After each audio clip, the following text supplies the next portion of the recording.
Bien, nous allons corriger l'exercice 60 qui fait appel à une fonction auxiliaire. Donc on a une fonction g qui est définie sur R qui est égale à x plus 2 exponentielle x moins 4 moins 2.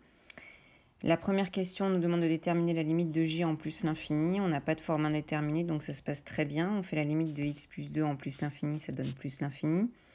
On fait la limite de exponentielle x moins 4 en plus l'infini, ce qui donne plus l'infini. Et du coup, par produit, la limite de g de x, c'est plus l'infini. En plus l'infini. Ensuite, la deuxième question nous demande de montrer que la limite de g en moins l'infini vaut moins 2.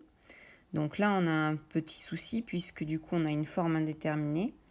On a du x plus 2 exponentielle x moins 4. La limite de x plus 2 en moins l'infini, c'est moins l'infini. La limite de exponentielle x moins 4, c'est 0. Donc du coup, pour relever cette forme indéterminée, eh bien, j'ai pas 36 solutions, j'en ai qu'une. C'est qu'il va falloir que je me serve de ce qu'on a vu en classe, à savoir la croissance comparée. Alors pour faire ça proprement, moi j'ai décomposé x plus 2 en x moins 4 plus 6. Et du coup, en développant un minimum, j'obtiens x moins 4 exponentielle x moins 4 plus 6 exponentielle x moins 4 moins 2 pour ma fonction g. Et du coup, par passage à la limite, là on a moins de soucis. On fait la limite de x moins 4 en moins l'infini, j'obtiens moins l'infini. Du coup, j'obtiens bien ma forme du cours, à savoir la limite de grand x exponentielle grand x. Quand mon grand x tend vers moins l'infini, ça je sais que ça fait 0 par croissance comparée. Et du coup, lorsque je compose les deux, j'obtiens la limite de x moins 4 exponentielle x moins 4 en moins l'infini qui donne 0.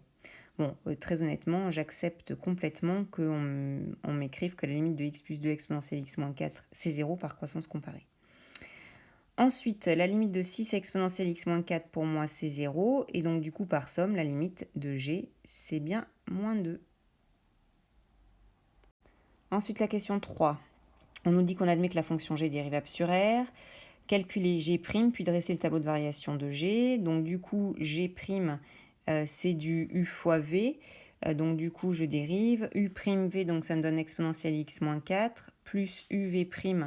Bon, la dérivée d'exponentielle x-4, c'est exponentielle x-4. Donc, du coup, j'obtiens cette forme-là. Je factorise par exponentielle x-4, j'obtiens x plus 3 exponentielle x-4. Du coup, pour le signe de la dérivée, c'est très facile, puisque je sais que pour n'importe quelle valeur de x, exponentielle x-4, c'est positif. Donc, du coup, le signe de g' sera le même que celui de x plus 3. X plus 3 s'annule en moins 3.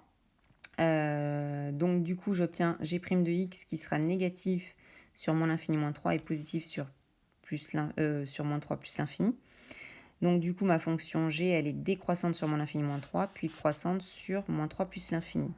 Je calcule g de moins 3, j'obtiens moins exponentielle moins 7 moins 2, ce qui fait à peu près moins 2,0009. La question 4, on me demande de démontrer que l'équation g de x égale 0 admet une unique solution alpha sur R. Je me sers de mon tableau de variation. Sur du coup moins l'infini moins 3, ma fonction elle est strictement décroissante et je vois que du coup le maximum c'est moins 2.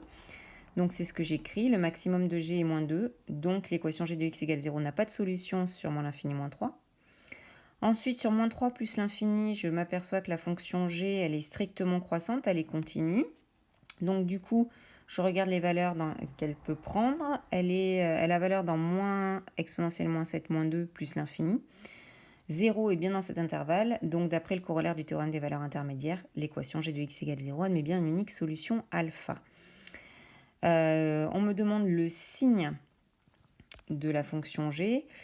Grâce à mon tableau de variation, je peux voir que sur moins l'infini alpha, ma fonction g est négative. Sur alpha plus l'infini, c'est positif. Et ensuite, on me demande, à l'aide de l'algorithme de dichotomie, de donner un encadrement d'amplitude 10-3 de alpha. Je vous avais dit de le faire sans forcément utiliser l'algo de dichotomie, la méthode qui vous convient. Et j'obtiens alpha qui est compris entre 3,069 et 3,070. Deuxième partie, partie B. Cette fois-ci, on considère une fonction f qui est définie sur R et qui vaut x carré moins x carré exponentielle x moins 4. La première question me demande de résoudre l'équation f de x égale 0 sur R. Donc là, classique. Donc ça revient à résoudre x carré moins x carré exponentielle x moins 4 égale 0. Je factorise par x carré, j'obtiens x carré facteur de 1 moins exponentielle x moins 4 égale 0. Du coup, mon produit de facteurs, là ici, vaut 0, c'est seulement si x carré vaut 0 ou 1 moins exponentielle x moins 4 vaut 0. Donc j'obtiens x égale 0. ou exponentielle x moins 4 égale 1, c'est-à-dire exponentielle de 0. Par conséquent, j'obtiens x égale 0 ou x moins 4 qui vaut 0, puisque exponentielle de a égale exponentielle de b, ça veut dire que a égale b. Et donc, du coup, j'obtiens x égale 0 ou x égale 4. Donc, mon ensemble des solutions, c'est 0 et 4. Ensuite, on me dit qu'on admet que la fonction f est dérivable et que pour tout réel x, f' de x, c'est moins x g de x. Et on me demande d'étudier les variations de la fonction g. La fonction f, pardon. Alors, du coup, je dois étudier le signe de f' de x.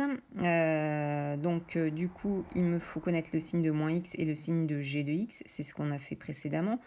Donc, j'ai du coup deux lignes, moins x, g de x. Et du coup, par conséquent, j'aurai le produit f' de x. Alors, moins x s'annule en 0. C'est négatif à droite de 0 et positif à gauche. G de x, je l'ai vu précédemment, s'annule pour alpha. À droite de alpha, j'ai quelque chose de positif et à gauche, négatif.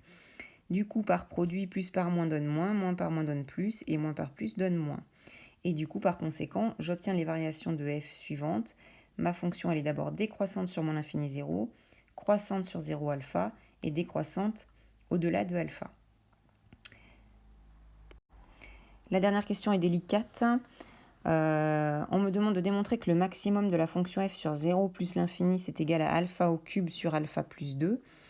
Alors sur 0 plus l'infini, on voit que le maximum, grâce à mon tableau de variation, est atteint pour x égale alpha.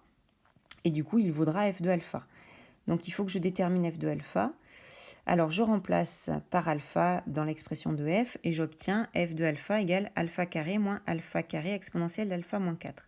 Je suis très loin de l'expression qu'on attend de moi. Donc du coup, je regarde un petit peu qu'est-ce que c'est que ce alpha. Ce alpha, c'est la valeur qui annule g de x. Donc du coup, je sais que g de alpha vaut 0. Donc quand je remplace dans l'expression de g, j'obtiens alpha plus 2 exponentielle alpha moins 4 moins 2 égale à 0. Et du coup, je peux isoler ce exponentiel alpha moins 4 pour pouvoir le remplacer dans l'expression de f de alpha. Donc mon exponentiel de alpha moins 4, c'est 2 sur alpha plus 2. Et du coup, lorsque je remplace dans f de alpha, j'obtiens alpha carré moins alpha carré fois 2 sur alpha plus 2. Je réduis au même dénominateur. J'obtiens alpha carré facteur de alpha plus 2 moins 2 alpha carré sur alpha plus 2. 2 alpha carré moins 2 alpha carré, ça vaut 0. Donc j'obtiens au final bien ce que je voulais, à savoir que f de alpha, ça vaut alpha cube sur alpha plus 2.